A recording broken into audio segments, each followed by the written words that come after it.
It's Monday, and we're coming in hot on this now with a topic about death. If you are terminally ill, should you be able to choose how and when you die? Yes, there's a lot of people talking. So does, on a much lighter topic, opening day at Fenway Park. We'll get some of your favorite memories. Plus, Netflix, we all love to stream our movies, but how is it affecting the filmmaking industry? This is News Center Now.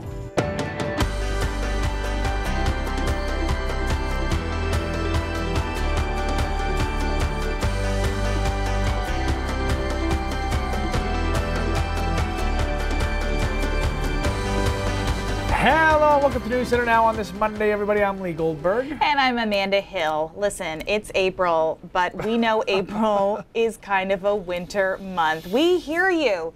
You're saying you're over it when it comes to the snow. We get it. Although others are saying, disturbingly so, bring it on. After the storm that brought almost a foot on Saturday, get ready. Yeah. Because another storm's coming our way. Look who dared to show up today. Those who say bring it on, and this is from a skier, you're sick. I like it, but you're sick. Let's take a look at the stats behind this. Did a little research today. The latest 1 inch or more snowfall in Portland, May 11th. That was in 1945. Earliest end to the year for snowfall, February 20th. The average, dead on, of April 1st. So we're already above average, so to speak. And we get 1 inch or more 51% of the time.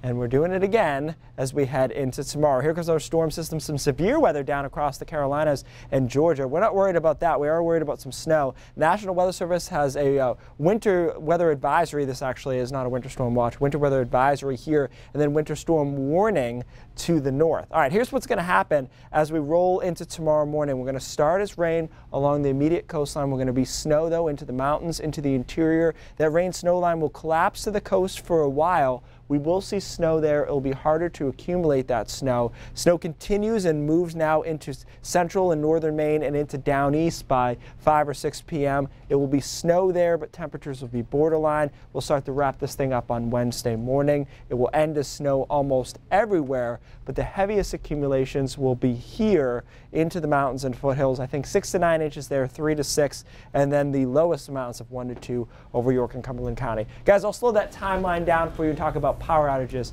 in just a few minutes.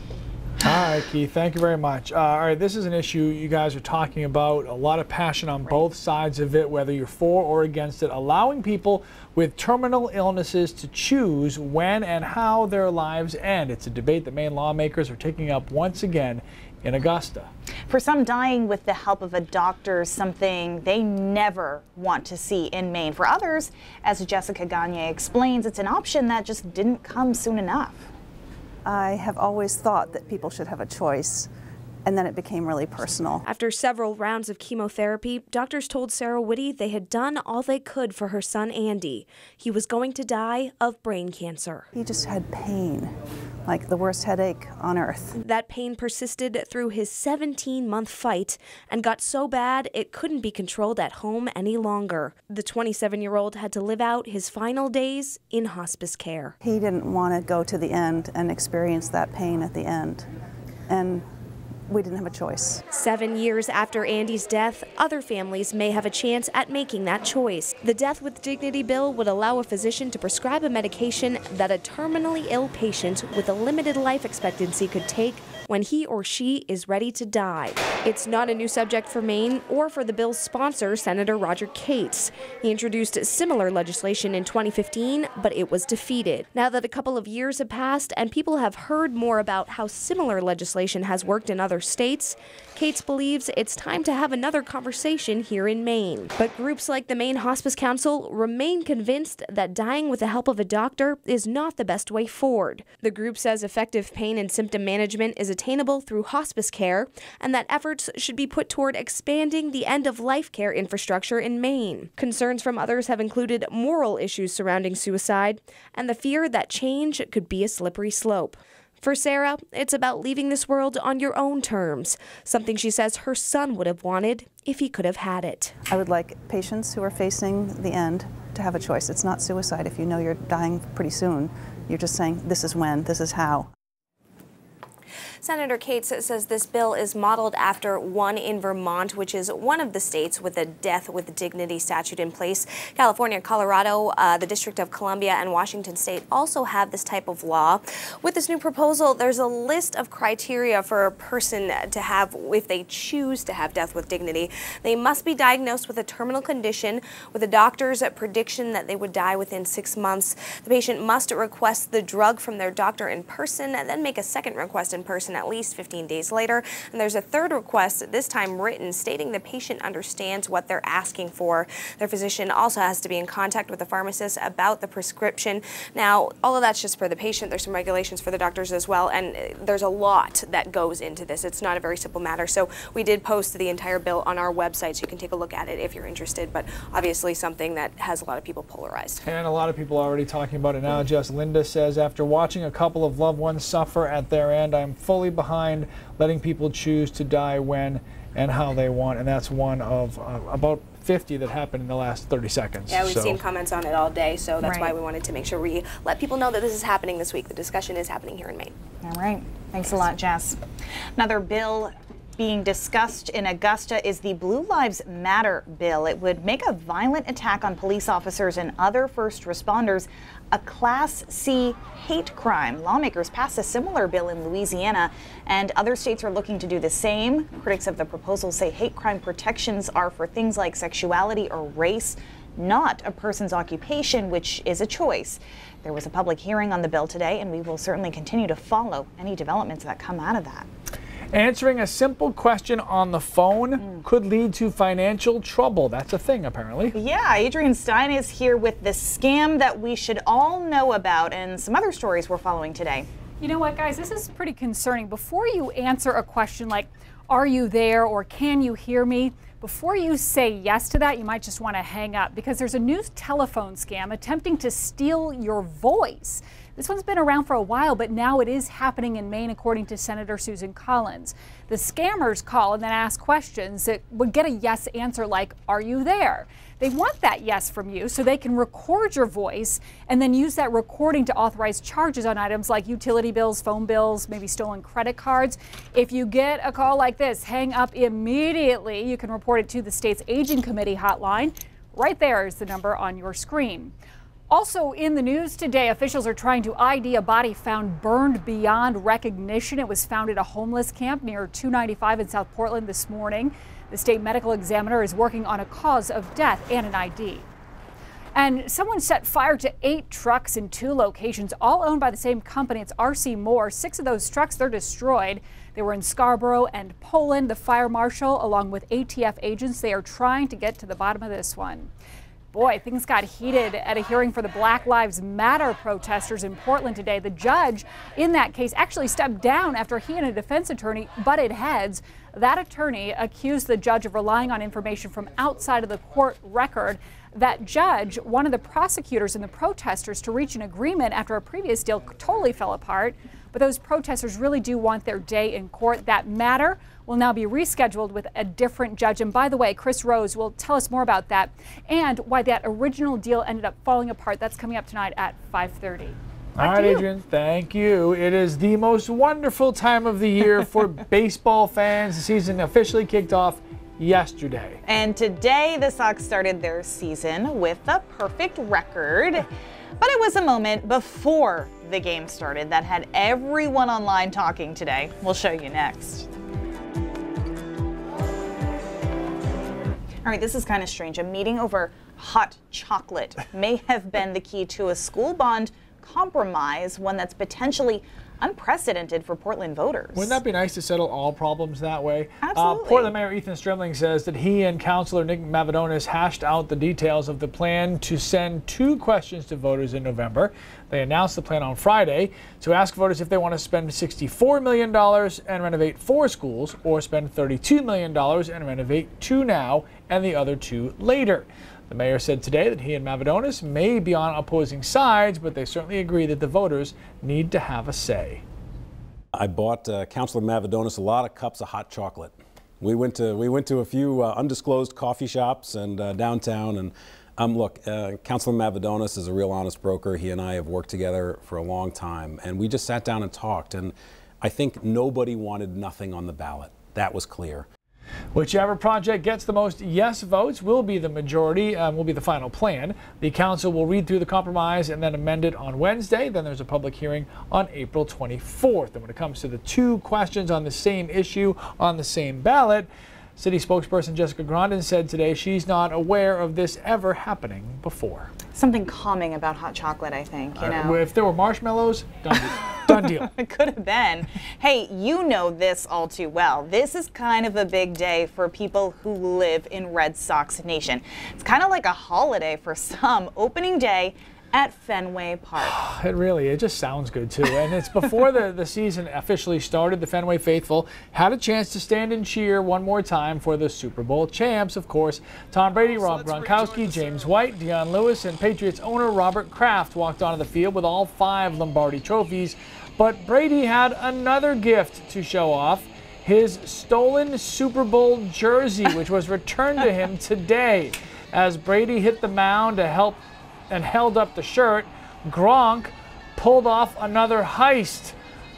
Check it out from behind. But this one was a little bit easier to solve because it wasn't much of a mystery as to who did it. Now, Brady's got some wheels here and an open field tackle. Watch out. My gosh. Meanwhile, all of Patriot Nation watching, holding its breath that neither one of these superstars would get injured. Luckily, it all ended well. Yeah, I was worried. Yeah, you guys spent some time reminiscing about your favorite opening day memories on Facebook this weekend. As Timberlake Furniture says, went to my very first Red Sox game in 1968. Yaz, Rico, Ken the Hawk Harrelson, and met Sparky Lyle. Memories. Oh, those are fantastic. Nancy said Wally in his chair comes out of the cabinet, gets put next to the TV. Red Sox PJs come out, Red Sox sign goes on, and Matt is a fan. Always goes out with my family somewhere, even went with my brother to Benga's for the 6 a.m. Japan game back when the Red Sox opened up the season in Japan. Have you ever been to opening day? No, I have not, but You've been to a Red Sox game? I've been to a Red Sox game, and, yeah. You know, it's nice. I usually go to the games when it's summer, so you don't have to deal with the cold if there is cold. Opening day is different. It's because winter is supposed to be over, and it's spring, and hope springs eternal, and your team hasn't lost any games yet. You're not mad at anybody yet, and everybody's in a good mood. And I've been to I think 20. I was counting today. 20 opening days. Wow. And it is different than all the other games. I mean, the World Series is still better than that. Yeah. I've been to 3 of those. Well, I mean, that's you want to go to the World Series someday? Is that an option? Is that... Boss. Hey, Keith's got more snow in the forecast. Did you know? Yeah, I can't wait.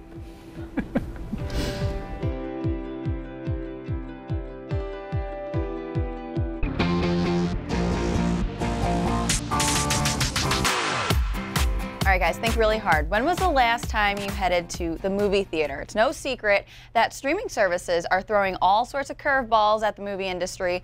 They've got a lot of the hit titles, and now they're creating their own original content. And with more ways to watch anything than ever before, filmmakers are still trying to watch their footing.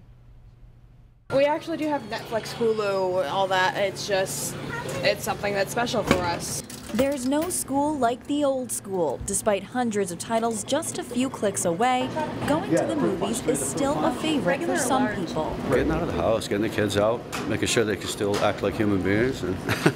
But the industry is now facing stiff competition from media giants like Netflix and Amazon as they roll out original movies and television series. The quality of stuff they're coming out with now, a lot of the original series are just, outstanding. Tucker Smith says despite that, he's seen very little change in movie attendance at Smitty's and Topsom, partly because they offer extras like full meals and alcohol right in the theater. But he says it's up to the studios to determine their own fate. You can't just put out more movies and get more people. It just doesn't work that way. You got to put out quality entertainment. There have been some blockbusters already this year, like Beauty and the Beast and Logan, to name a few. Tucker credits those titles as drivers for the theater business. The theater industry and television has evolved since its inception. Back in the 40s and 50s, they thought people weren't going to be going out to the movies any longer because people had color televisions in their living room now. And you saw that that wasn't the case. So I think there's always just going to be an evolution of content and media. Even tangible media like DVDs are still thriving. Just ask the guys at Bull Moose. In a lot of ways, collections are like totemic. You can kind of like point to a shelf and be like, this is me. And these are all the movies that I like. And that's a little harder with your Netflix library. But I mean, also there's room for both. Between the big screen and the small, it seems there's room for everything and something for everyone. All right. Now, if you can't get enough of Netflix originals, they're upping their original program from 600 hours last year to 1,000 hours this year, according to NASDAQ. Wow. But I just am waiting for the 5th season of House of Cards. So if they could just hurry up on that with that, that'd If be they're great. going to up the hours of original programming, seriously, we have to up the hours in a day. I agree. I'm not going to have time to watch all That's- this. there's only so many I've got hours, things yeah. to watch. I don't know if it's going to be all that healthy. But I watch nerdy House of documentaries. Cards you have to watch. I've seen now parts I'm of obsessed. it. Cowspiracy, check it out. It's pretty amazing. Oh. It's a nerdy science. There we go. We'll thing. check that one. Yeah, I'm Check sure that you one will. off. Add it to the list. Weather? You guys want to Yeah. talk about it? No, I don't think we do. I don't think we want to talk about weather. Got some more How about we skip snow. weather and talk more about Netflix? Some more snow coming. Oh, good. Can- Yay, Keith. so- Go, Keith. Yeah. We But love Keith. we did decide Yeah. commute is going to be somewhat okay. Yeah, it should commute be. should be fine. Yeah, well, because of the road temperatures, this time of the year, it's hard to get it to stick on that. So that's the good news. Here's our storm. A lot of severe weather down here. It will run into a cold air mass. Winter weather advisory. They've actually downgraded, the National Weather Service has, not only the number of counties under winter storm advisories, but also the type of advisory it is. They're thinking it's going to be a little bit warmer than originally predicted. Winter storm warnings, though, in the mountains where they are likely to see over 6 inches of snow. Let's just talk about this hour-by-hour forecast. Here we are tomorrow morning, 8 a.m. We're going to start as rain right along the coastline. Temperatures are going to be a little bit too warm at the boundary layer. It's snowing, though, in through New Hampshire, in through western Maine, and I think Freiburg and up into Rangeley is kind of the jackpot for this storm, because watch, through the day they stay snow and heavy at times. Meanwhile, if you start rain over southern coastal Maine, you will see snow during the day. So don't be surprised to see snow. It will go back and forth between rain and snow throughout the day, but temperatures will be in the upper 30s, so it will be hard to accumulate substantially that snow. Down east Maine will actually see quite a bit of snow activity as well, but again, the boundary layer temperatures a little bit harder to accumulate. They'll see a lot of their snow on Wednesday morning through mid-morning as the storm exits. So here's what I think as far as accumulation. Maybe a little bit higher than some other areas, but sources that you see. But I think that once we get into the cold zone, there's no reason we can't get 6 to 9 inches out of this, because snow is snow, no matter what time of the year it is. 3 to 6 from Augusta. It's a sharp gradient down here. 2 to 3 right along the coastline from the mid-coast to down east Maine. And then 1 to 2 in the Portland area. A lot of that will likely be washed away. And as Amanda mentioned, the roads should be fine, as they were most of Saturday, as those temperatures stay a little bit warmer on the asphalt there. Power outage threat is not huge. Spotty outages, heavy wet snow, yes. Winds, though, not so much. So the winds are kind of usually the breaking factor in all that. Not a good looking week. We've got rain coming Thursday night, Friday. We're going to have to watch that for the possibility of some flooding, because we're going to have snow on the ground already. This could be quite a bit of rain. We'll talk about that as we get closer to it. And then Saturday morning flurry in the mountains. Otherwise, Saturday afternoon through Sunday is actually quite nice. Monday looks good as well. Temperatures at that point in the mid-50s. So even most of those areas that could get 6 to 9 inches of snow, it will be gone by, at the latest, Friday morning. Guys? All right. Thanks a lot, Keith. Should we invite him back tomorrow? Yeah, he ended on a good note. I think we can bring him back. Well, we're bringing this guy back. Rob Caldwell here to let us know what's going on at 5:30. I don't even wait for an invitation anymore. I just show up. That's okay. Here are some of the stories we got coming up on News Center at 5:30. You remember the Black Lives protest that occurred in Portland on a summer night last year? It shut down part of Commercial Street. 17 protesters were arrested. Well, they were back in court today. It appeared there was a deal to put away this case. We'll tell you what happened. Let's just say it did not get resolved the way people expected. And you just heard Keith's forecast. You heard about the snow and the rain that's coming. You know about the half-foot plus of snow that fell in Portland on Saturday. Would you guess that they're going to be ready to play ball at Hadlock Field on Thursday? We'll tell you what the outlook is for the Sea Dogs. All ahead at 5:30. All right, sir, that's coming up. News Center Now will continue after the break. Let him back. We did. Wait a spirited Earlier than I thought. Because he brought wine. Yeah, well, there you go. I'm distracted by the side YouTube, but Yeah. let's talk about this. Okay, the wine bottle has been the same for a really long time. Brandeis University has spent years studying why you get a drip that comes back. Everybody's had this, it lands on their hand or their counter. Why does that happen? And they did a lot of airflow research, the viscosity of wine, and they figured out how to get rid of that with a little lip under that basically this water droplet or the wine droplet can't get up and around to drop into, so you don't have any spillage. What's the percentage of like wine lost? Very dripping small. down the I think it's more well, like it depends more how just badly messy. you want that wine. yeah, it can stain your clothes too and stuff like Yeah. that. So they spent several years trying to figure this out. Another interesting fact to this is that you know, wine stops are considered classy, right? But screw-on cap wine has been proven to preserve wine better. The reason they can't get much traction is wine snobs think of it as being cheap wine when it has a screw-on. I can't imagine that college kids did an alcohol study. That's weird. Yeah, I know. They really taken one for the team. Huh. By the way, Jean-Claude Van Damme, from 4 to 57 years old. This is happening. He's Hurry up before we get thrown off the air. Is this Hannah, our producer? Okay, bye. Is this We'll her see you browsing tomorrow. history? Don't listen to Keith. Didn't Congress just sell that? I'm for out. someone? See here.